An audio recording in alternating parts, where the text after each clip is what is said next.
Hey, David Raffoff here.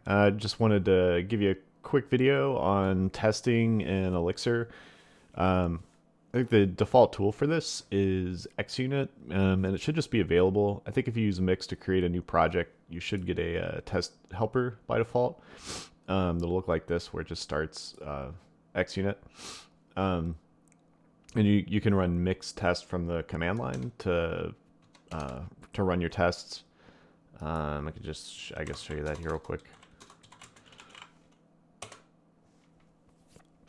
You can see that's pretty fast. It just ran in 0.1 seconds, ran 27 tests. I'm coming from a Ruby and JavaScript background. So in Ruby, RSpec is kind of the normal tool that you use. And in JavaScript, I've used Jasmine a bunch, and then more recently Jest over the past couple of years. So just wanted to kind of run through what some of the tests look like real quick, and just the code that's being tested, and kind of show you what that looks like. So on the left here, we have a module for budget item that's actually defining a struct for budget item, and it's got four key value pairs here, basically. So we've got name, and there's just a default for that, amount with a default amount, from, which has a default of nil, and to, which has a default of nil. So I mean, that's a pretty simple thing to test. The only thing I think you can really probably write a test around that makes sense is just getting values and assigning values. So I've just done a quick test over here to show, to confirm the default values are what they should be. So on the right, we've got a matching test file. You can see from that path there, it's under the test directory, and then under the module namespace of Financial Elixir, and then the file name's just matches up with the name of the file being tested. Plus, it's got underscore test and then .exs on the end instead of just .ex. So yeah, that's generally the structure you'll follow for that. I don't know if the naming actually is significant. It may help to be able to match it up, but you'll notice here too, this is defined just similarly, but with test on the end of the module name. And this is in here because I'm using another tool which basically ensures that you specify module docs for all modules. So this one doesn't need a description, so I just set it to false here. And then here we just pull in ExUnit's case, which I think brings in things like describe and test and assert. And then you notice here, this is a convention you'll see a lot in Elixir, but so that I don't have to give the full name for Financial Elixir budget item, I'm just doing an alias. And then from that point on, I can just refer to it as budget item. Yeah, this I don't need to worry about for this video, but yeah, basically the way that these tests are generally set up is you'll have a describe block, and you just, that could be anything. This happens to be defaults. It could be testing a specific function, and then within it just a bunch of tests. So here all I'm doing is testing to make sure that the default values are what they should be. So for example, for a budget item, the default property for name should be, or the default value for the property name should be budget item. And then here you can see there's just the rest of the default values here. So it's pretty straightforward.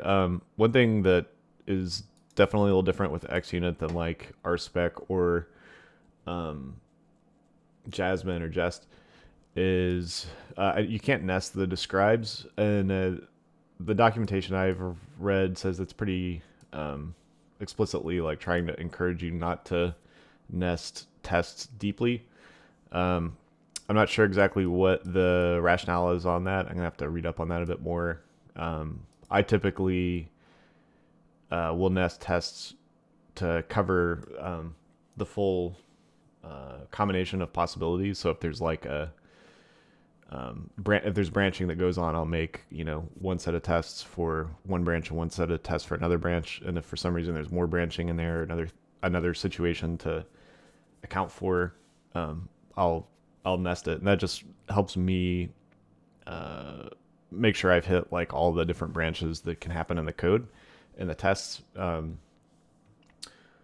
But I think potentially too, because there's so many ways on Elixir to get away from doing branching. Maybe that's one of the reasons that they encourage you to keep the tests relatively flat. But yeah, I mean, that's more or less it. You can really get going and do a lot with just this setup. I happen to use, and again, I think ExUnit, which is the testing tool, is available by default. I also use a watcher. Just trying to find where that is. Here it is down here. Yeah, Mix-Test.Watch. I use that just so that anytime you save code, the test to run. And just to show you that, I'll slide this. What's the best way to do this? I'll bring this forward and maybe slide it down a bit.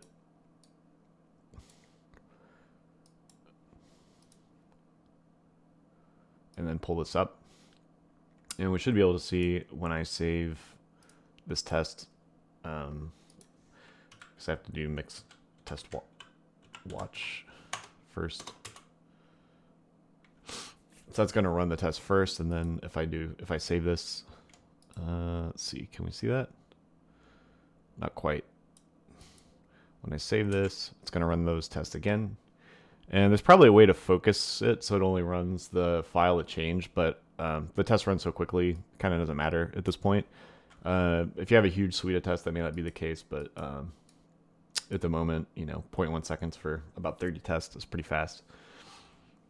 But yeah, I mean, that's pretty much it. I'm trying to do a short series of videos just on some of the basic tools you'll want to do any kind of Elixir development.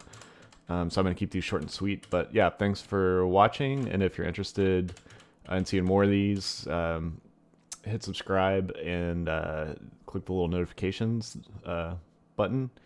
And also, if you have anything in particular you want to hear about, leave me a comment so I know you know what you're curious in learning more about. And if you like the video, just hit the like button. That helps me out both with showing up on YouTube and also just kind of knowing what people are actually interested in. But yeah, thanks for watching, and I'll see you in the next one.